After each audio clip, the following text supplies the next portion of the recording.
un dato directo? Me olvido tu nombre. ¿Usted? Sí.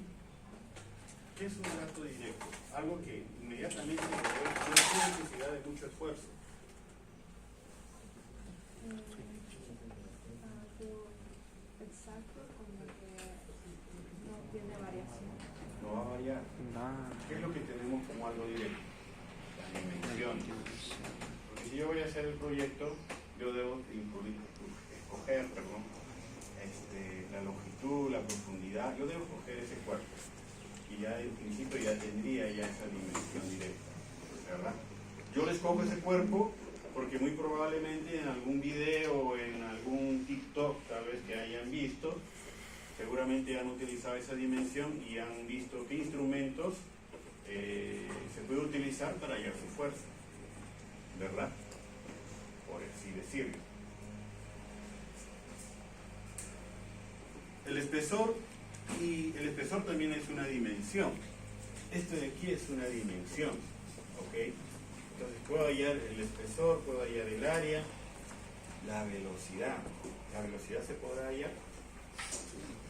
Sí. Debería hallarse, ¿verdad? Pero hay que tener en cuenta que es una velocidad constante. Cuando uno hace un ensayo experimental, cuando uno quiere vencer esa fuerza o esa resistencia, vamos a tener una velocidad constante en ese instante de tiempo. No, ¿verdad? Tiene que pasar un tiempo y después de ello recién va a permanecer constante. Entonces, estas cosas que yo les menciono a ustedes es de cierta manera para que ustedes piensen un poquito cuando hagan o que cuando quieran realizar alguna propuesta, ¿no?, de temas, ¿no?, pero para hacerlo de cierta manera experimental, para poder usar los equipos de laboratorio hay que saber qué es lo que tenemos, qué es lo que podemos tener y qué es lo que podemos encontrar, ¿no?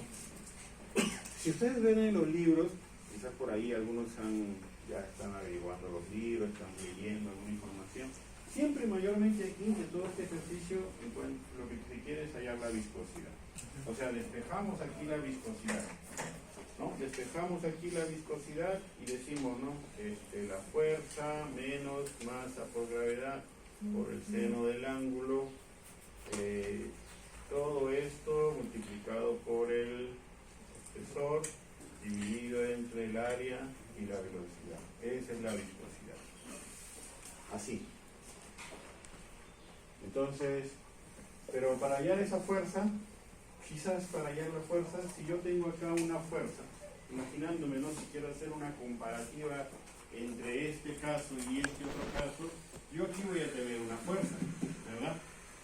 Y yo al tener esa fuerza yo digo, bueno, si yo tengo esta fuerza, yo por lógica sé que con un fluido de alguna manera va a ser un poco más fácil hacer el traslado de este cuerpo hacia arriba, ¿verdad? Entonces, si yo de cierta manera sé cuánto puede disminuir ese valor, yo voy a obtener una fuerza, ¿verdad?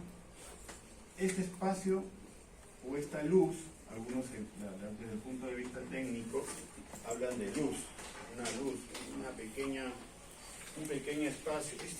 Les había comentado que era un espacio pequeño porque estamos hablando de que la ley de la viscosidad, si quiero yo analizar esta parte, se utiliza más que todo para espacios muy, muy pequeños. Estamos hablando de milímetros, 2 milímetros, hasta 5 milímetros, pequeños los espacios en este caso, ¿ok? Y se habla más que todo para sistemas hidráulicos, tema de lubricación, entre otras aplicaciones, ¿ok? Masa por gravedad es el peso, puedo calcular ese peso, el ángulo también lo puedo determinar, el área ya lo hemos mencionado, y la velocidad es otro dato que mayormente podemos mencionar acá en este caso. Entonces, a partir de ahí encontramos la viscosidad y podemos de cierta manera, la viscosidad, al encontrar un valor, vamos a suponer que tengamos una viscosidad, a ver, 1.8 por 10 a la menos 2 pascal segundo. O sea, estoy dando un número así, ¿ok? Imaginándome este número así, Y con esta viscosidad que vaya a encontrar, yo debo buscar o saber qué tipo de fluido es el que voy a tener que considerar para ese ejercicio, por ejemplo, ¿no? Con esta viscosidad, esta información, puedo yo determinar qué tipo de fluido se determina para el contacto fluido-superficie, ¿no? Por así decirlo. Este es un dato, si tenemos las demás informaciones, ¿verdad? Si tenemos tal vez fuerza, el espesor, el área, el peso y el ángulo, necesitamos calcular esa viscosidad. Y la viscosidad, en este caso, es dependiendo de dos tipos de fluidos. Si tenemos una viscosidad constante, ¿cómo se llama ese fluido? Es un fluido newtoniano. Tenemos que no es constante, es un fluido no newtoniano. ¿Ok? Es un fluido no newtoniano. ¿Ok? Entonces, hay una gráfica que creo que yo les mostré a ustedes.